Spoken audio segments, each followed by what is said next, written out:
அஸ்ஸலாமு அலைக்கும் வரமத்துல்லாஹி வபரகாத்துஹு. என்னோட 3வது நாள் பயணத்திட வீடியோவில் சந்திச்சியில் உண்மையிலே மனப்பூர்வமான ஒரு சந்தோஷம். 3வது நாள் என் பயணம் எப்படி ஆரம்பம் பண்ணிச்சுன்னா, மதுரையில் இருந்து நான் ராமேஸ்வரம் போகணும், ராமேஸ்வரம் தனுஷ்கோடி அங்கே போகணும் அப்படின்னு சொல்லி தான் என் ஐடியா. ஆனால் நடந்த எந்தின்னு சொல்லி பாருங்க, நான் மதுரையிலிருந்து வெளியாகணும்னு சொல்லி மார்னிங் ஒரு 8 to 8:30 மணி அளவில் நான் வெளியாகி ரயில்வே ஸ்டேஷன் போனேன். ட்ரெயின் இருந்துச்சுன்னு சொல்லி புக் பண்ணி பார்ப்போம் அப்படின்னு சொல்லி ரயில்வே ஸ்டேஷன் போனேன். ரயில்வே ஸ்டேஷன் போய் பார்த்தா எங்கிட்ட நேரம் வரையும் அல்லாஹ் அக்பர் இந்த ட்ரெயின் இல்லை.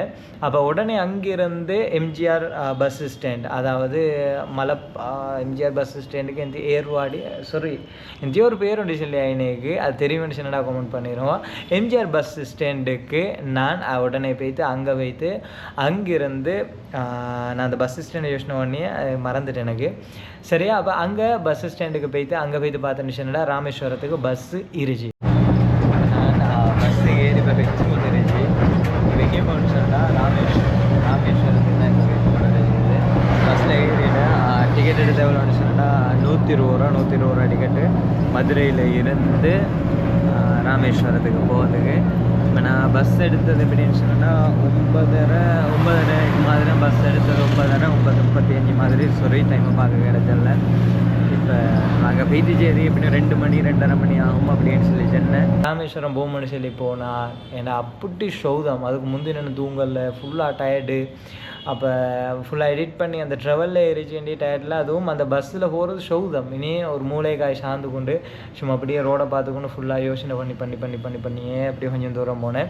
நடுவில் மாங்காய் கொண்டு வந்தேன். அந்த மாங்காய் விச்சத்து வந்து உப்பு பக்கெட்டெல்லாம் போட்டு அப்போ மாங்காயை வாங்கி திண்டுட்டு அப்படியே கொஞ்சம் தூரம் போகணும்னு சொல்லி பார்த்தா இடையில 1, 2, 3 மட்டும் பஸ் ஸ்டாண்டு வந்துருந்தேன். ராமநாதபுரம்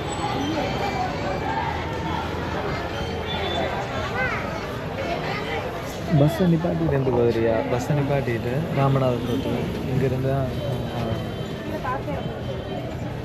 இங்கிருந்தால் ராமேஸ்வரம் போகணும். அந்த பஸ் ஸ்டாண்டில் ரைட். இப்போ அந்த பஸ் ஸ்டாண்டு, இப்போ நீங்கள் பார்த்து இந்த பஸ் ஸ்டாண்டு எல்லாம் கொஞ்சம் நேரம் வாகனம் நிறுத்தியிருந்தேன். அங்கேருந்து அப்படியே நான் போனால் ராம்நாடு வைத்து ராம்நாடில் இருந்து பாமன் போய்த்து பாமன் பிரிட்ஜுக்கு மேலே அப்படியே போய்த்து அங்கே போய்த்து பாமனையும் தாண்டி பாமன்லாம் பள்ளி இருந்துச்சுன்னு சொல்லி எனக்கு ஐடியா வரல. பாமனை தாண்டி நான் ராமேஸ்வரம் போய்த்து ராமேஸ்வரத்துலேருந்து பள்ளி போவோம். பள்ளி ஏண்டால் நான் தனுஷ்கோடி போனுச்சுண்டா நடுவில் லோஹர் மசரும் மிஸ் ஆகிரியே தொழுதுக்குள்ளதுக்கு இடமில்லை. அதால் நான் திரும்ப ராமேஸ்வரத்துலேருந்து திரும்ப பாம்பண்ணு வந்து பாம்பண்ணுக்கிட்ட வந்துச்சுன்னா, ஏன்னா நான் பாம்பனால் போகிற நேரம் என்ன ஹுப்பாவை கண்டேன். மைனக்கா வந்து விசாரித்தோம். மைனக்கா 2-3 பள்ளியிலிருந்து அதோட ஒரு பள்ளியில் வச்சு தொழுதுட்டு பள்ளி மூலவையோட மிச்சம் நேரமாக பேசிக்கு நிறைய இருந்துட்டு அப்படி ஐனக்காக அந்த ஏரியாவில் இருந்துச்சு வீடு ஒவ்வொன்றுமே புதுசான ஒரு புதுசுன்னா எங்களை பார்க்க சிலைக்கு என்ன புதிய ஒரு வித்தியாசமான வகையில் அந்த வீடுகள் எல்லாம் இருந்த அப்படின்னு உடனே அந்த வீட்டுகளை பார்த்தா ஐனக்காக அந்த வீட்டு ஏரியாலாம் பார்த்துட்டு எங்களை பயணத்தை ஆரம்பித்தோம்னு சொல்லி ஐனக்காக இருந்து பிஸ்மி பள்ளி சாப்பாட்டை தின்ட்டே போகணும்னு சொல்லி பள்ளி மூலேஷனை வாங்க தின்ட்டுட்டு போவோம் அப்படின்னு சொல்லி நான் சொன்னேன், இல்லை நான் போகிறேன் அப்படின்னு சொல்லிட்டு இந்த பிஸ்மி ஹோட்டலுக்கு போனேன். பிஸ்மி ஹோட்டலில் போய்ட்டு அங்கே பிஸ்மி ஹோட்டலில் தின்னேன்னு சொன்னா ஆட்டு குருமா அப்படின்னு சொல்லி தான் நினச்சி அது திண்டு. அப்போ அங்கேருந்து ஷோரையும் அதையும் போட்டு அதை திண்டுட்டு ஐனக்காயிருந்து திரும்ப ராமேஸ்வரம் போய்த்து ராமேஸ்வரத்தில் இருந்து திரும்ப பஸ் எடுத்து திரும்ப போனால் தனுஷ்கோடிக்கு போகிற அந்த ஏரியா ஃபுல்லாக என்ன ஃபீல் எப்படின்னு சொன்னா புத்தளம் அதோடைய மன்னார் அந்த ஃபீலே தான் ஃபுல்லாகவே போகிறேன். ஏன்னா அது போய்த்து மன்னார்லாம் போய்த்து சேரியது ராமேஸ்வரம் தனுஷ்கோடி. அந்த ராமேஸ்வரத்துலேருந்து தனுஷ்கோடியிலேருந்து ஒரு 21 கிலோமீட்டரில் மன்னார் போய்த்துறையிலும் தலை மன்னாருக்கு. அப்போ அந்த சைடால் அந்த ரோடால் அப்படி போகிற ஃபுல்லாகவே மனுஷ நடமாட்டமும் ஒன்றும் இல்லை. அந்த இடம் சுனாமியெல்லாம் வந்து அழியப்பட்ட ஒரு பூமி உண்டு, கைவிடப்பட்ட ஒரு பூமி. அதில் டூரிசம் ஷார்ப்பானதான் விஷயங்கள் இருந்துச்சு. அந்த இடத்துல சின்ன கடைகள் இருந்துச்சு, ஹோட்டல்ஸ் இருந்துச்சு. அப்போ நாங்கள் அந்த டூரிஸ்ட் போய்த்துட்டு வாரத்துக்கு அது அப்படி நேராக போனிச்சுன்னா திரும்பி அதாலே வரணும். அப்போ ஐனக்கால லைட் ஹவுஸ் எல்லாம் இறங்கி பார்க்கல, மேலோட்டமாக அப்படி லைட் ஹவுஸ் எல்லாம் பார்த்துக்கொண்டு அப்படியே நான் இங்கேருந்து போனீங்க கண்டிஷனடா தனுஷ்கோடியில் போய்த்து இறங்கினத்தோட ஆட்டோக்காரண்டிய என் நண்பர்கள் அவங்கள போய்த்து நான் பார்த்தேன். அவங்களோட வீடியோஸ் நிறைய பார்த்துருச்சு. அப்போ அவங்கள அப்படி மீட் பண்ணிட்டு அந்த இடத்துல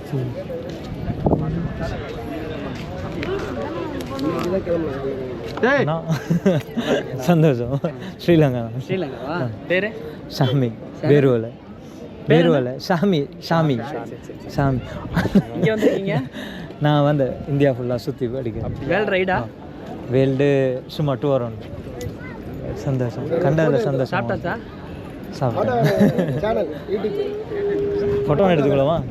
ஸ்லோனில் எங்கே? ஸ்லோனில் பேருவலை கழுத்துறை மாவட்டம். அந்த இடத்துல மீட் பண்ணிவிட்டு அப்படி ஃபுல்லாக எனக்கு சுற்றிட்டு எனக்கு கடல் ஷார்ப்பான விஷயங்கள் அத்தனையுமே அந்த இடத்துல விற்று கொண்டு இருந்துச்சு.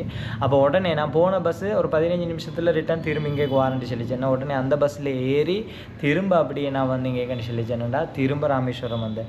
திரும்ப ராமேஸ்வரம் வந்து ராமேஸ்வரத்துலேருந்து போகிறது பஸ் வேணும். அடுத்த அங்கே ராமேஸ்வரத்தில் தங்கியது அநியாயம் எனக்கு. அப்போ நான் அங்கேருந்து ராம்நாடு வைத்திரோம்னு சொல்லி ராம்நாடு போனேன். ராம்நாட்டில் போய் இறங்கி ராம்நாட்டில் ஃபுல்லாக பஸ் ஸ்டாண்ட் அங்கே இங்கெல்லாம் தேடி பார்த்தா லொஜ்ஜு இருந்துச்சு, ப்ரைஸும் கூட. அப்படி இருந்தாலும் ஆனால் லொஜ் நல்லா. ராமநாதபுரத்தில் இருந்து நான் இப்போ இங்கே தங்குவோம்னு சொல்லி ஐடியா பண்ணேன். இங்கே தங்குறேன்னு சொன்னடா கெஸ்ட்டும் அவ்வளோ சூழ்நிலை. அப்போ அதில் நான் பார்த்தேன் இது இப்படியே எங்கே கீழக்கரை போகுது. கீழக்கரைக்கு போனேன்னு சொன்னடா கீழக்கரையில் அங்கே தங்கி அங்கே போய்த்து முடிவெடுக்கலும் கீழக்கரையில் போய்த்து என்ன சரி செய்யணும்னு சொன்னா அங்கே போய்த்து ஐடியா ஒன்று எடுக்கலும் கீழக்கரைக்கு போகிறதுக்கு பஸ் இருச்சோன்னு சொல்லி பார்ப்போம். இப்போ ஏன்னா இந்தியத்தில் நாள் ஃபுல்லாகவே ட்ராவலிங்கில் ஓடிக்கொண்டு போகிறேன். நான் பார்த்தேன் இப்போ இங்கே ரிலாக்ஸ் ஆகிருச்சதை விட சரியாக கீழக்கரைக்கே போகணுன்னு சொன்னா நாளைக்கு காலையில் எலுமினு சொன்னாலும் அங்கேயே ஃபுல்லாகவே சுற்றி பார்க்கறதுக்கு நிறைய வேலையில் இருந்துச்சு அங்கே செய்கிறதுக்கு. அப்படி இல்லாமல் நான் மீனக்காய் இருந்தேன்னு சொன்னா போய் வேலை இப்படி மீனக்காய் தங்கினது போய் வேலை அங்கே போனேன்னு சொன்னா நல்ல மாதிரி தான் விளங்கியது. காரைக்குடி கீழக்கரை ராமேஸ்வரம் திசையன்களை இல்லை. அப்போ நான் அங்கேருந்து திரும்ப போனேன் அப்படின்னு சொல்லி சொன்னேன்டா ராம்நாட்டில் இருந்து கீழக்கரைன்னு சொல்லி ஒரு ஊர் உண்டு. அந்த ஊரில் 1000 வருஷத்துக்கு முன்னே கட்டப்பட்ட பள்ளி வாசல் எல்லாம் இருந்துச்சு. அப்போ அந்த ஊரை போய்த்து அதெல்லாம் பார்த்துட்டு அங்கே தங்கிட்டு போவோம் அப்படின்னு சொல்லி அந்த ஊரை போய்த்து போய் இறங்கினான். அந்த ஊரில் லொஜ் இல்லை, ஒரே ஒரு லொஜ் இருந்து அதுக்கு போய்த்து பார்த்தா அதுவும் புக்கிங். அப்போ அந்த ஊரில் பள்ளியை பார்க்க கிடச்சோம்ல அடுத்தண்டைக்கு வந்து நான் பள்ளியை பார்ப்போம் அப்படி வேண்டிய ஐடியாவில் தான் அங்கேருந்து போனது. ஆனால் அடுத்தண்டு வரத்துக்கு கிடைச்சல. அப்போ நான் கீழக்கரையில் இருந்து அப்படியே போனேன்னா ஏர்வாடி தர்கா அடிச்சு இடத்துக்கு போனோன்னா அங்கே ஒரு லொஜ் இருச்சுன்னு சொல்லி இப்போ இதை பார்த்தா திரும்பி இடம் ஃபுல்லாகவே லொஜ்ஜு. அப்போ காணி எல்லா இடத்துலையுமே லொஜ்ஜு. அப்புறம் கேரளா ஆட்களில் ஒரு லொஜ்ஜனில் வைத்து நான் ரூமை போட்டுட்டு அப்படியே போனேன் தர்காவுக்கு நேராக தின்னோமோன்னு சொல்லி பார்த்துட்டு இல்லை நேராக தர்கா போகணும்னு தர்கா போய்த்து பார்த்தா வீடியோ எடுக்கலை. நான் அதுக்குள்ளே என்னடா அந்த ஏரியா ஃபுல்லாகவே மணல் தரை ஜிஹாரமுகளெல்லாம் மிரிச்சு மணல் தரை. அந்த மணல் தரையில் ஃபுல்லாகவே எல்லா ஆட்களுமே படுத்து கொண்டு இருந்துச்சு. எல்லா ஏரியா ஃபுல்லாக கால் வச்சு போயில்லாத அளவுக்கு நிறைய பேர் அதில் படுத்து கொண்டு இருந்துச்சு. இப்போ ஜெயிலானுக்கு அந்த இப்போ விஷயம்டா எப்படி படுத்து கொண்டுச்சு அந்த மாதிரி எல்லா இடத்துலையுமே படுத்து கொண்டு இருந்துச்சு.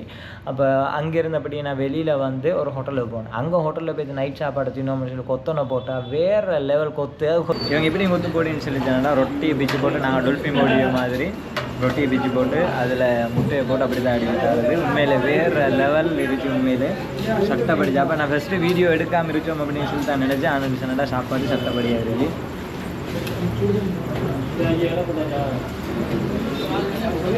எங்கள் ஹோட்டலுக்கு வந்துட்டு சொன்னடா நாங்கள் எந்த சாப்பாடு இருந்து ஆக முடியும்.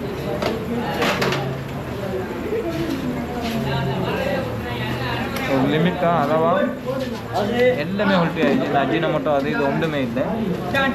எல்லாம் இயற்கை கொத்து போட்டது தானே. என்னென்னா எங்கள் உஸ்மானே மாதிரி ஒருத்தர் தான் கொத்து போட்டு தந்தது. அப்போ அவரோட பேசி கொண்டு இருந்துட்டு அப்போ கொத்தெல்லாம் எடுத்து தின்னுட்டு அப்படியே அங்கேருந்து நேராக ரூமு போனேன். ரூமை பற்றி வேலைகள் எல்லாம் செஞ்சுட்டு அப்படியே தான் ரூமில் படுக்க போகிறது. ஹையர் அல்ஹம்துலில்லாஹ். இந்த வீடியோ உங்களுக்கு பிடிச்சிருந்துச்சு மனுஷன் நம்பி அப்படி பிடிச்சிருந்துச்சுன்னா லைக் ஒன்று பண்ணிடுவோம். நீங்கள் இப்போ தான் ஃபஸ்ட் டைம் ஷோம் த யூடியூப் சேனல் வீடியோ பார்க்கணுச்சுன்னா கீழே ரெட் கலர் சப்ஸ்கிரைப் பண்ண ப்ரெஸ் பண்ணி ஷோம் த யூடியூப் சேனலை சப்ஸ்கிரைப் பண்ணிடுங்க. இன்ஷா அல்லாஹ் நாளை இதில் 5வது நாள் வீடியோவில் சந்திச்சோம். அது வரங்காட்டும் உங்கள்கிட்ட இருந்து விடைபெற்று செல்லிய நான் உங்கள் அன்புகினே ஷாமி. அஸ்ஸலாமு அலைக்கும் வரஹ்மத்துல்லாஹி வபரகாத்துஹு. Love you all.